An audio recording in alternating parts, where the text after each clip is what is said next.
आपने देखा होगा एनएच पे नए कितने ढाबे बन गए हैं। मैं कह रहा हूँ चारों धामों में जितने ढाबे हैं उनको रोजगार का साधन, बेरोजगारी तो रोजगार तो हमारी सरकार हमें दे नहीं पा रही है, लेकिन जो स्वरोजगार की योजना अपना रहे हैं, जो चारों धामों में अपने ढाबे के ऊपर जिनके अपने जीवनोपार्जन जिनको करना है, जिन्होंने पूरा भरण पोषण अपने परिवार का इन 2 महीनों के 4 महीनों के अंदर करना है, वो ढाबे भी कैसे चलेंगे।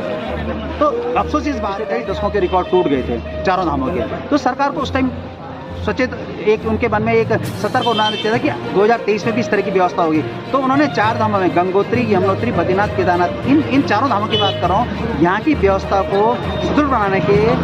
सापेक्ष क्या किया, यहाँ पे पंजीकरण की व्यवस्था लागू कर दी। मैं तो कहता हूँ जब आपको पता चल गया था कि पिछले कई दशकों के रिकॉर्ड टूट गए, तो आपको उन धामों में प्री फैब्रिकेटेड हट्स बना देते,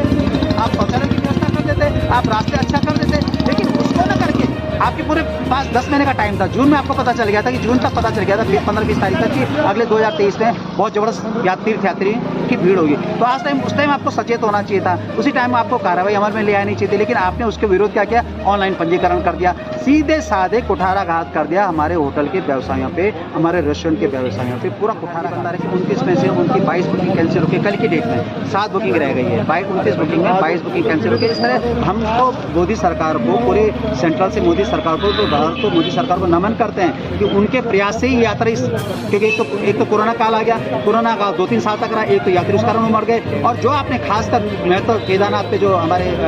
माननीय प्रधानमंत्री जी ने फोकस केंद्रित किया, उससे यात्रा पे निश्चित फर्क पड़ा है। तो इन चीज़ों पर वहाँ तो सेंट्रल से तो बराबर पूरा योगदान सेंट्रल सरकार दे रही है, लेकिन उत्तराखंड सरकार का भी कुछ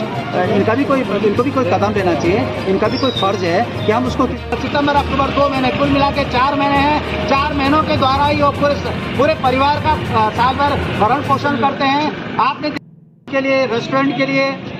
पिछले विगत वर्ष 2022-23 में सरकार को अच्छी तरह पता चल गया था कि कई दशकों का रिकॉर्ड, और यहाँ की टैक्सी रेस्टोरेंट पूरे उसको एक रीढ़ की हड्डी माना जाता है उत्तराखंड की। उसके लिए इस तरह का सरकार का निर्णय, पंजीकरण, ऑनलाइन पंजीकरण की जो व्यवस्था की गई है, उसमें आपको विदित होगा कि यमुनोत्री में 5500, गंगोत्री में 9000 और केदारनाथ में 15000 और बद्रीनाथ में 18000 ये पंजीकरण की जो व्यवस्था की गई है। तो ये इसमें असमानता है, क्योंकि जो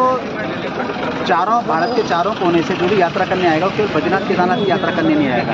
है ना। और इसका दुष्प्रभाव क्या हुआ कि जैसे हमारे अभी कोठारी जी बता रहे कि 29 में से उनकी 22 बुकिंग कैंसिल होकर कल की डेट में 7 बुकिंग रह गई है, 29 बुकिंग में 22 बुकिंग कैंसिल होकर। इस तरह का व्यवहार सब होटल व्यवसायों के साथ किया जा रहा है, क्योंकि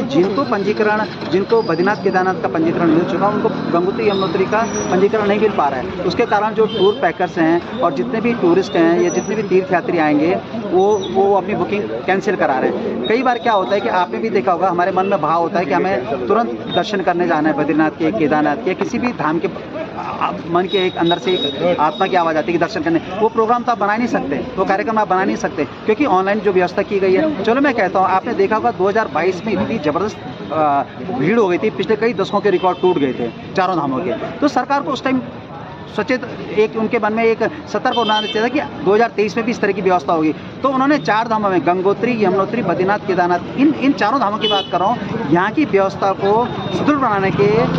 सापेक्ष क्या किया, यहाँ पे पंजीकरण की व्यवस्था लागू कर दी। मैं तो कहता हूँ जब आपको पता चल गया था कि पिछले कई दशकों के रिकॉर्ड टूट गए, तो आपको उन धामों में प्री फैब्रिकेटेड हट्स बना देते, आप शौचालय की व्यवस्था कर देते, आप रास्ते अच्छा कर देते, लेकिन उसको न करके आपके पूरे पास 10 महीने का टाइम था। जून में आपको पता चल गया था कि जून तक पता चल गया था 15-20 तारीख तक कि अगले 2023 में बहुत जबरदस्त तीर्थयात्री की भीड़ होगी। तो उस टाइम आपको सचेत होना चाहिए था, उसी टाइम आपको कार्रवाई अमल में ले आनी चाहिए थी, लेकिन आपने उसके विरोध क्या किया, ऑनलाइन पंजीकरण कर दिया, सीधे साधे कुठाराघात कर दिया हमारे होटल के व्यवसायियों पे, हमारे रेस्टोरेंट के व्यवसायियों पे। पूरा कुठाराघात है साहब, जिसको एक पर्यटक की रीढ़ की हड्डी माना जाता है उत्तराखंड की, उसके साथ में मजाक कर दिया। आपने देखा होगा एनएच पे नए कितने ढाबे बन गए हैं। मैं कह रहा हूँ चारों धामों में जितने ढाबे हैं उनको रोजगार का साधन, बेरोजगारी तो रोजगार तो हमारी सरकार हमें दे नहीं पा रही है, लेकिन जो स्वरोजगार की योजना अपना रहे हैं, जो चारों धामों में अपने ढाबे के ऊपर जिनके अपने जीवनोपार्जन जिनको करना है, जिन्होंने पूरा भरण पोषण अपने परिवार का इन 2 महीनों के 4 महीनों के अंदर करना है, वो ढाबे भी कैसे चलेंगे।